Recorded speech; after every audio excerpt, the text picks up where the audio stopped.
हरे कृष्णा कृष्णा कृष्णा हरे हरे, हरे राम राम राम हरे हरे, हरे कृष्णा। आप सभी भक्त जनों को भादो मास के कृष्ण पक्ष की अजा एकादशी की हार्दिक शुभकामनाएं। आज की इस वीडियो में आप सुनेंगे अजा या अन्नदा एकादशी की व्रत कथा, एकादशी माता की कथा और एकादशी माता की आरती। अजा एकादशी की इस पवित्र कथा को सुनने से जीवन मरण के बंधन से मुक्त हो जाते हैं और भव सागर से तर जाने के लिए, जन्म जन्मांतर के पापों का नाश करने के लिए यदि इस व्रत को रखा जाए तो सभी पापों का नाश हो जाता है और अंत में बैकुंठ लोक की प्राप्ति होती है। तो आइए भगवान श्री लक्ष्मी नारायण जी के चरणों का ध्यान करते हुए इस पावन कथा को सुनते हैं। अर्जुन ने भगवान श्री कृष्ण से कहा, हे पुंडरीकाक्ष, मैंने श्रावण शुक्ल एकादशी अर्थात पुत्रदा एकादशी का सविस्तार वर्णन सुना। अब आप कृपा करके मुझे भाद्रपद माह के कृष्ण पक्ष की एकादशी के विषय में भी बताइए। इस एकादशी का क्या नाम है और इसके व्रत का क्या विधान है? इसका व्रत करने से किस फल की प्राप्ति होती है? श्री कृष्ण भगवान ने कहा, हे कुंती पुत्र, भाद्रपद माह के कृष्ण पक्ष की एकादशी को अजा एकादशी कहते हैं। इसका व्रत करने से सभी पाप नष्ट हो जाते हैं। इस लोक और परलोक में मदद करने वाली इस एकादशी व्रत के समान संसार में दूसरा कोई व्रत नहीं है। अब मैं इसकी कथा कहता हूँ, आप ध्यान पूर्वक सुनिए। भगवान राम के वंश में अयोध्या नगरी में एक सत्यवादी हरिश्चंद्र नाम के चक्रवर्ती राजा राज्य करते थे। वह अत्यंत वीर, प्रतापी और सत्यवादी थे। राजा अपनी सत्य, निष्ठा और ईमानदारी के लिए सभी जगह प्रसिद्ध थे। एक बार देवताओं ने सोचा कि क्यों ना राजा हरिश्चंद्र की परीक्षा ली जाए। इसलिए उन्होंने परीक्षा लेने का एक उपाय सोचा, एक योजना बनाई और इस योजना के अनुसार ऋषि विश्वामित्र ने उनसे स्वप्न में राजपाट दान में मांगा। क्योंकि राजा हरिश्चंद्र चक्रवर्ती राजा थे, पूरी पृथ्वी पर राज्य करते थे, तो जब अगले दिन उनके महल में राजा विश्वामित्र आए और स्वप्न में किए गए दान को उन्होंने मांगा, तो स्वप्न में किए गए दान की भी महत्वता को समझते हुए और अपने सत्यव्रत का पालन पूरी तरह करते हुए राजा ने अपना संपूर्ण राज्य ऋषि विश्वामित्र को दान में दे दिया। कहते हैं कोई भी दान बिना दक्षिणा के अधूरा माना जाता है। अपना सारा राज्यपाट जब राजा हरिश्चंद्र विश्वामित्र ऋषि को देकर अयोध्या से चलने लगे, तब ऋषि विश्वामित्र ने कहा, राजन, जप तप दान आदि बिना दक्षिणा दिए सफल नहीं होते। तुमने इतना बड़ा दान दिया है तो उसकी दक्षिणा में 1000 सोने की मोहरें और दो। राजा हरिश्चंद्र के पास अब धन कहाँ था? उन्होंने तो अपना राज्यपाट सब कुछ दान में दे दिया था। तब ऋषि से दक्षिणा देने के लिए उन्होंने 1 महीने का समय लिया और वे काशी नगरी में आ गए।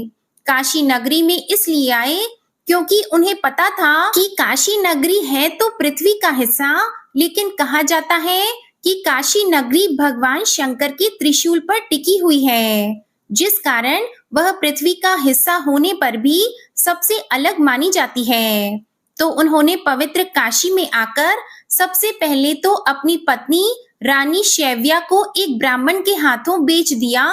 राजकुमार रोहिताश उस समय बहुत छोटा था। प्रार्थना करने पर ब्राह्मण ने उस बालक को भी अपनी माता के साथ रहने की आज्ञा दे दी और उधर स्वयं अपने आप को राजा हरिश्चंद्र ने चांडाल के हाथों बेच दिया।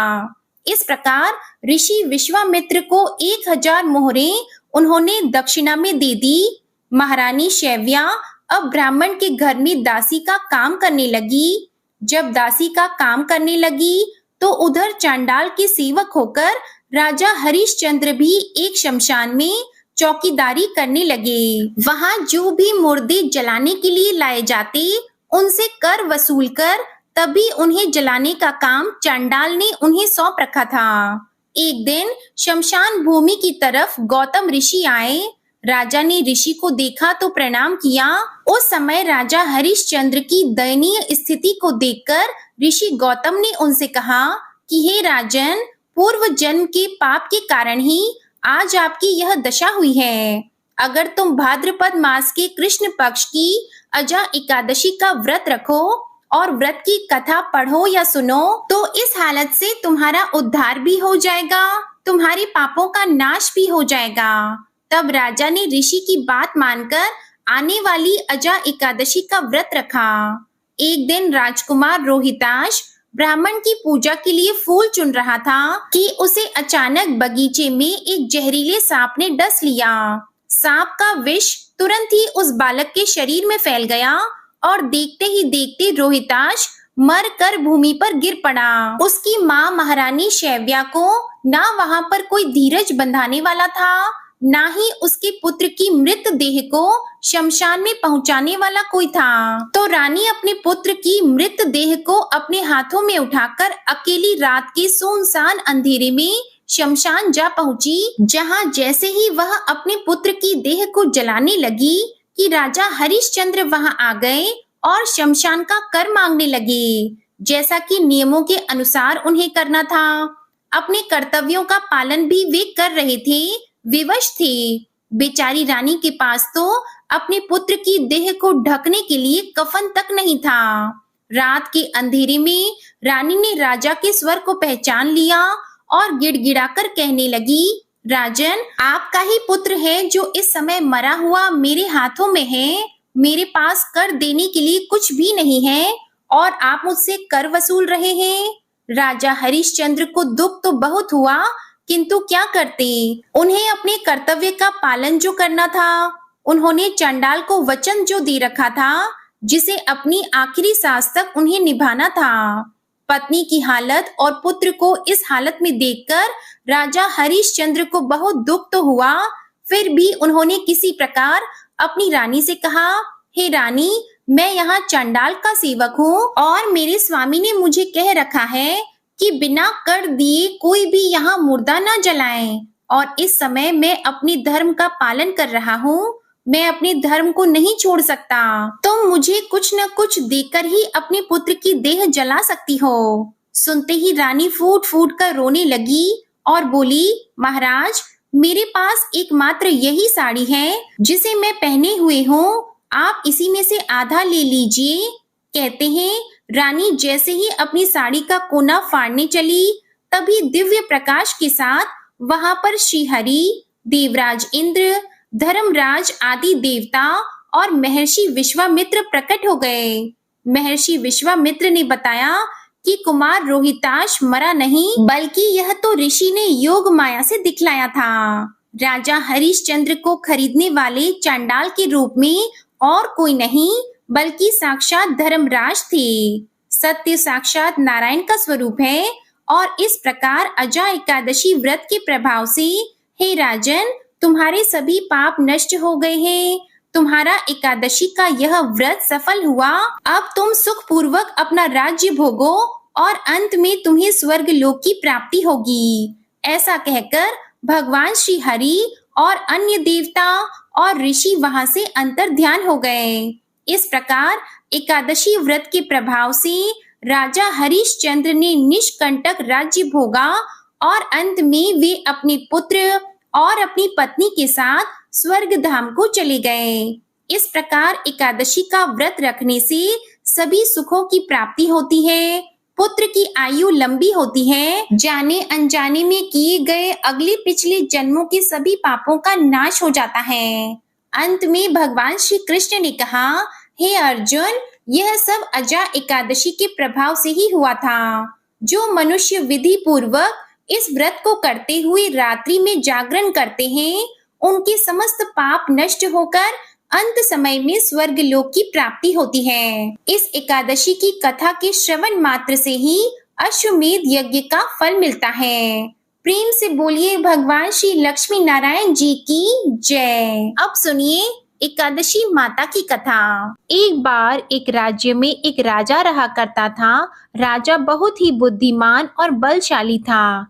राजा सदा ही अपनी प्रजा का बहुत अच्छे से ध्यान रखता था। प्रजा भी राजा को बहुत पसंद करती थी। राजा की 2 बेटियां थी। राजा अपनी दोनों बेटियों से बहुत प्रेम करता था। राजा की छोटी बेटी देखने में बहुत सुंदर और आकर्षित थी और राजा की बड़ी बेटी छोटी बेटी के मुकाबले थोड़ी कम सुंदर थी। राजा की छोटी बेटी माता की पूजा किया करती थी और सभी लोग राजा की छोटी बेटी से बहुत प्रेम करते थे और बहुत प्रशंसा किया करते थे। राजा भी अपनी छोटी बेटी को बड़ी बेटी से अधिक प्रेम करता था, जिसके कारण राजा की बड़ी बेटी को अपनी छोटी बहन से बहुत नफरत होने लगी थी। राजा की दोनों बेटियां जब बड़ी हो गई, तब एक पड़ोस के राज्य में रहने वाले राजकुमार राजा की बड़ी बेटी के लिए रिश्ता लेकर आया। लेकिन जैसे ही उस राजकुमार की नजरें राजा की छोटी बेटी पर पड़ी, तो वह राजकुमार राजा की छोटी बेटी पर आकर्षित हो गया और छोटी बेटी से पहली नजर में प्रेम करने लगा। उस राजकुमार ने राजा की बड़ी बेटी के साथ विवाह करने से मना कर दिया और उसने राजा से कहा कि मैं आपकी छोटी बेटी से विवाह करना चाहता हूँ। ये सब देखकर राजा की बड़ी बेटी अपनी छोटी बहन से बहुत क्रोधित हो गई और राजा की बड़ी बेटी ने अपनी छोटी बहन को अपना सबसे बड़ा दुश्मन मान लिया। राजा की बड़ी बेटी ने अपनी छोटी बहन से बदला लेने का निर्णय किया। राजा की बड़ी बेटी ने अपनी छोटी बहन को जान से मारने का उपाय सोचा। राजा की बड़ी बेटी ने अपनी छोटी बहन को मारने के लिए सबसे पहले एक लड्डू में जहर मिलाकर अपनी छोटी बहन को दे दिया और उसको लड्डू खाने के लिए कहा। लेकिन लड्डू खाने के बाद भी छोटी बहन को कुछ भी नहीं हुआ। बड़ी बहन ये देखकर बहुत आश्चर्यचकित हो गई, लेकिन बड़ी बहन ने हार नहीं मानी। जब उसकी छोटी बहन रात में कमरे में सो रही थी, तब उसने एक मटके में सांप रखकर उसके कमरे में छोड़ दिया, लेकिन सांप भी छोटी बहन का कुछ नहीं कर पाया। जिसके बाद बड़ी बहन ने अपनी छोटी बहन से कहा कि चलो हम लोग कुएं में से पानी भर कर लाते हैं, जिसके लिए वह अपनी छोटी बहन को पानी भरने के बहाने कुएं के पास ले गई और उसने अपनी छोटी बहन को कुएं में धक्का दे दिया। लेकिन छोटी बहन को तब भी कुछ नहीं हुआ, क्योंकि हर बार ग्यारस माता उसकी रक्षा कर रही थी और उधर बड़ी बहन अपने सारे प्रयास के बाद भी असफल हो रही थी, जिससे वह बहुत क्रोधित हो गई और फिर उसने अपनी छोटी बहन के पास जाकर उससे प्रश्न किया कि मेरी छोटी बहन, क्या तुमको पता है कि भगवान ने सबको मृत्यु एक निश्चित समय पर लिखी हुई है और कैसे तुम्हारी या मेरी मृत्यु होगी, क्या ये तुम जानती हो? तब छोटी बहन ने अपनी बड़ी बहन को बताया कि हाँ दीदी, मैं तो जानती हूँ मेरी मृत्यु कैसे होगी। छोटी बहन से ये सब बातें सुनकर बड़ी बहन मन ही मन बहुत प्रसन्न होने लगी और उसने अपनी छोटी बहन से कहा कि तो मुझे अपनी मृत्यु का राज बताओ। तब छोटी बहन ने अपनी बड़ी बहन से कहा कि मेरी मृत्यु तो एक तोते में है। जो तोते के गले में एक हार है, उससे मेरी मृत्यु होगी। जब तक कोई भी व्यक्ति तोते को मारकर उस हार को अपने गले में पहनेगा, तो मैं मूर्छित हो जाऊंगी और जैसे ही उस हार को अपने गले से उतारेगा, तो मैं वापस से जीवित हो जाऊंगी। अपनी छोटी बहन की मृत्यु का राज जानकर बड़ी बहन बहुत खुश हुई और उसने अपनी छोटी बहन को मारने के लिए उसके पालतू तोते को ढूंढना शुरू कर दिया। और छोटी बहन को इस बात का आभास हो गया था कि कोई उसकी जान लेना चाहता है, जिसके लिए वह अपने पिताजी के पास गई और उसने अपने पिताजी से कहा कि पिताजी, मेरी मृत्यु के बाद आप मुझे मत जलाइएगा, बल्कि आप मुझे अपनी पुरानी वाली हवेली में एक पलंग में लिटाकर छोड़ दीजिएगा। अपनी छोटी लड़की की ये बातें सुनकर राजा बहुत आश्चर्यचकित हो गया। राजा ने अपनी छोटी बेटी से पूछा कि बेटी, तुम ये क्या कह रही हो? तब राजा की छोटी बेटी ने बताया कि पिताजी, समय किसी के लिए नहीं रुकता है, क्या कब किसको हो जाए इसका किसी को कुछ नहीं पता। फिर राजा ने अपनी छोटी बेटी से कहा कि तुम ऐसी बातें क्यों करती हो? 2-3 दिन के बाद तो तुम्हारा विवाह है। लेकिन छोटी बेटी ने अपने पिताजी को ऐसा करने पर मजबूर कर दिया और उनसे वचन ले लिया। राजा ने भी अपनी छोटी बेटी की बात स्वीकार कर ली और 2-3 दिनों के बाद जब शादी का समय आया, तब राजकुमार बारात लेकर राजा के घर आया और राजकुमार और राजा की छोटी बेटी का विवाह शुरू हो गया। जैसे ही राजा की छोटी बेटी राजकुमार के साथ फेरे लेना शुरू हुई तो उसकी बड़ी बहन अपनी छोटी बहन के कमरे में जाकर उसके तोते को पकड़ लेती है और उसको जान से मार देती है। तोते के गले में जो हार था उसको अपने गले में धारण कर लेती है और जैसे ही बड़ी बहन उस हार को अपने गले में धारण करती है तो उधर छोटी बहन 3.5 ही फेरे ले पाती है और वहीं पर बेहोश होकर गिर जाती है। जिसके बाद राजा ने बड़े बड़े दर्द हकीमों को बुलाया और अपनी छोटी बेटी का इलाज करने के लिए कहा। राजा की बात सुनकर जब वैद्य ने छोटी बेटी को देखा तो राजा को बताया कि आपकी छोटी बेटी ना तो जीवित है और ना मरी हुई है। ऐसा मैं पहली बार देख रहा हूँ। राजा ने वैद्य और हकीम को ये बात बाहर बताने से मना कर दिया और उनको कहा कि अगर तुमने ये बात किसी को बाहर बताई तो हम तुमको फांसी दे देंगे। राजा ने अपनी छोटी बेटी को पुराने महल में जाकर एक पलंग में लेटा दिया और वहां पर कुछ सैनिकों को तैनात कर दिया। इसके बाद राजा वापस अपने महल पर आ गया। राजा की बड़ी बेटी अपने पिताजी के पास आई और कहने लगी कि पिताजी, अगर ये शादी संपन्न नहीं हुई तो आपकी इज्जत का क्या होगा? आप कहें तो मैं आपकी इज्जत बचाने के लिए राजकुमार से शादी करने के लिए तैयार हूँ। जिसके बाद राजा ने अपनी बड़ी बेटी की बात मान ली और राजा ने बड़ी बेटी को छोटी बेटी के कपड़े पहनाकर मंडप में भेज दिया।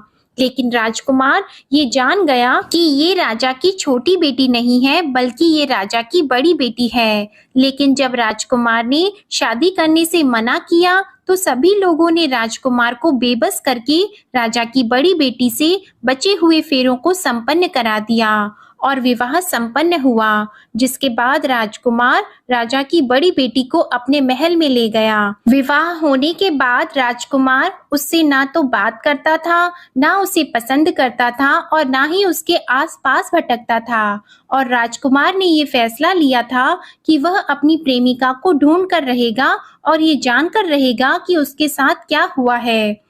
एक दिन राजकुमार अपने घोड़े पर सवार होकर राजा के पुराने महल के पास पहुंचा, जहां पर उसने कुछ सैनिकों को देखा। महल के पास पहुंचकर राजकुमार ने जब महल को ध्यान से देखा तो वह समझ गया कि ये तो हमारे ससुर जी का महल है। तब राजकुमार ने सैनिकों से पूछा कि तुम लोग यहाँ क्या कर रहे हो और इस महल के अंदर उस पलंग में कौन लेटा है? जिसके बाद सैनिकों ने बताया कि यहाँ पर राजा की छोटी बेटी लेटी है। ये सुनकर राजकुमार बहुत प्रसन्न हो गया और वह तुरंत अपनी प्रेमिका के पास पहुंच गया और उसकी सेवा करने लगा। जैसे ही रात हुई तो राजा की छोटी बेटी उठकर खड़ी हो गई। राजकुमार ये देखकर बहुत खुश हो गया और उसने अपनी प्रेमिका से पूछा कि तुम यहाँ क्या कर रही हो? तुम मेरे साथ मेरे घर चलो। राजा की छोटी बेटी ने राजकुमार को सारी बातें बता दी कि मेरी जान एक तोते में बसती थी और मैंने ये बात सिर्फ अपनी बड़ी बहन को बताई थी और मुझे पता है कि उसने ही मुझे मारने का प्रयास किया है। उसके पास एक हार है जिसको वह सुबह पहन लेती है और रात को उतार देती है। जब तक वो हार को पहन कर रखती है तब तक मैं मूर्छित रहती हूँ और जैसे ही वो हार को उतार देती है तो मैं जीवित हो जाती हूँ और जब तक मेरी बड़ी बहन के पास वो हार रहेगा तब तक मैं ऐसे ही जीवित और मूर्छित होती रहूंगी। अगर मेरी बड़ी बहन के पास जो हार है वो मेरे हाथ लग जाए तो मैं हमेशा के लिए जीवित हो जाऊंगी। राजकुमार ये सब बातें सुनकर राजा की छोटी बेटी के पास रहने का निर्णय ले लेता है और उसने अपने बचे हुए सारे फेरे उस पलंग में लेटी हुई राजकुमार की छोटी बेटी के साथ ले लिए और अपना विवाह पूर्ण कर लिया और वहीं पर वो रहने लगा। देखते ही देखते कुछ समय में राजा की छोटी बेटी और राजकुमार की पत्नी गर्भवती हो गई। एक दिन राजकुमार को किसी काम से बाहर जाना पड़ा। तब छोटी बहन के पेट में बहुत तेज से दर्द होने लगा, जिसके बाद उसने माता का आह्वान किया। जिसके बाद वहां माता प्रकट हुई और उन्होंने अपने भक्तों के दर्द को दूर किया और एक पुत्र की प्राप्ति करवाई। और वहीं पर अचानक से राजकुमार भी आ गया। राजकुमार ने 11 माता को देखा तो वह आश्चर्यचकित हो गया और उसने तुरंत ग्यारस माता को प्रणाम किया और ग्यारस माता ने राजकुमार से कहा, जब तुम्हारा पुत्र 5 वर्ष का हो जाए तो तुम आकर अपनी पत्नी का हार इसके गले में डाल देना। और देखते ही देखते राजकुमार और राजा की छोटी बेटी का पुत्र 5 वर्ष का हो जाता है। तो राजकुमार अपने बेटे से कहता है कि बेटा, मैं कुछ काम से बाहर जा रहा हूँ, तुम अपनी माता का ध्यान रखना, और वहां से चला जाता है। राजा को बाहर निकलता देखकर बड़ी बहन के सैनिक देख लेते हैं और बड़ी बहन को जाकर सारी बातें बता देते हैं, जिसके बाद बड़ी बहन अपनी छोटी बहन के पुत्र को वहां से उठवा लेती है और उसको मरवा देती है। छोटी बेटी के पुत्र के 2 टुकड़े करवा देती है। पहला टुकड़ा चक्के के पास छुपा देती है और दूसरा टुकड़ा अपने पलंग के नीचे रख लेती है। अब ग्यारस माता भिखारी का रूप लेकर आती है और एक भिखारी का रूप रखकर बड़ी बहन के पास चली जाती है, जिसके बाद वहां पर भिक्षा मांगने लगती है।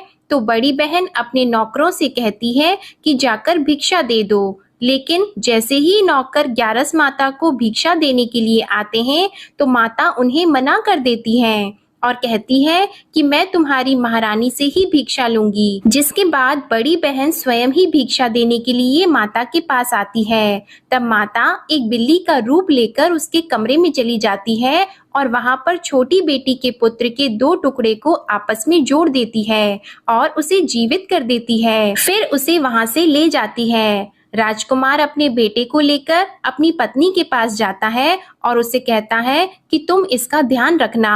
अगर तुम इस बच्चे का अच्छे से ध्यान रखोगी तो मैं तुमसे बात करूंगा। एक दिन राजकुमार अपने बच्चे से कहता है कि तुम मम्मी से उनके गले का हार मांग लो। तो अपने पिता की बात मानकर राजकुमार का लड़का अपनी मम्मी के पास जाता है और कहता है कि मम्मी, मुझे तुम्हारा हार चाहिए। यह सुनकर पहले तो बड़ी बहन बहुत क्रोधित होती है, पर उसको यह याद आता है कि राजकुमार ने कहा था कि अगर मैं इस बच्चे का ध्यान अच्छे से रखूंगी तो वह मुझसे बात करेंगे, जिसके कारण वह हार उस बच्चे को दे देती है और वह तुरंत हार को ले जाकर अपने पिताजी को दे देता है। और तभी राजकुमार अपने बेटे को लेकर वहां से जाने लगता है और अपनी पत्नी से कहता है कि तुम हमारे लिए खाना बनाकर रखना, मैं शाम को आकर तुम्हारे साथ खाना खाऊंगा। और वह अपने बेटे को लेकर वहां से चला जाता है। जिसके बाद वह राजा के पास जाता है और उनको सारी बातें बता देता है। राजा अपनी बड़ी बेटी की ये करतूत सुनकर बहुत क्रोधित होते हैं और अपनी परवरिश पर ही दोष देने लगते हैं। राजकुमार को अपनी छोटी बेटी के साथ रहने के लिए आदेश दे देते हैं। इस प्रकार ग्यारस माता की कृपा से राजकुमार और राजा की छोटी बेटी सुखपूर्वक रहने लगे। प्रेम से बोलिए एकादशी माता की जय। प्रेम से बोलिए माता लक्ष्मी और भगवान विष्णु की जय। माता पार्वती और भगवान शंकर की जय। कथा के बाद अब आप आरती श्रवण कीजिए। ओम जय एकादशी माता मैया, जय एकादशी माता। विष्णु पूजा व्रत को धारण कर, विष्णु पूजा व्रत को धारण कर, शक्ति मुक्ति पाता। ओम जय एकादशी माता। तेरे नाम गिनाऊं देवी, भक्ति प्रदान करनी, मैया भक्ति प्रदान करनी। गण गौरव की देनी, गण गौरव की देनी, माता शास्त्रों में वरनी। ओम जय एकादशी माता। मार्गशीर्ष की कृष्ण पक्ष की उत्पन्ना विश्वतारिणी जन्मी, मैया उत्पन्ना विश्वतारिणी जन्मी। शुक्ल पक्ष में हुई मोक्षदा, मुक्तिदाता बन आई। ओम जय एकादशी माता। पौष के कृष्ण पक्ष की सफला नामक है, सफला नामक है। शुक्ल पक्ष में होए पुत्रदा, आनंद अधिक रहे। ओम जय एकादशी माता। नाम षटतिला माघ मास में कृष्ण पक्ष आवे, मैया कृष्ण पक्ष आवे, शुक्ल पक्ष में जया कहावे, शुक्ल पक्ष में जया कहावे, विजय सदा पावे। ओम जय एकादशी माता। विजया फागुन कृष्ण पक्ष में शुक्ला आमल की, मैया शुक्ला आमल की, पाप मोचनी कृष्ण पक्ष में चैत्र महाबली की। ओम जय एकादशी माता। चैत्र शुक्ल में नाम कामदा धन देने वाली, मैया धन देने वाली, नाम वरूथिनी कृष्ण पक्ष में, नाम वरूथिनी कृष्ण पक्ष में, वैशाख माह वाली। ओम जय एकादशी माता। शुक्ल पक्ष में होई मोहिनी, अपराजिष्ट कृष्ण पक्षी, नाम निर्जला सब सुख करनी, नाम निर्जला सब सुख करनी, शुक्ल पक्ष रखी।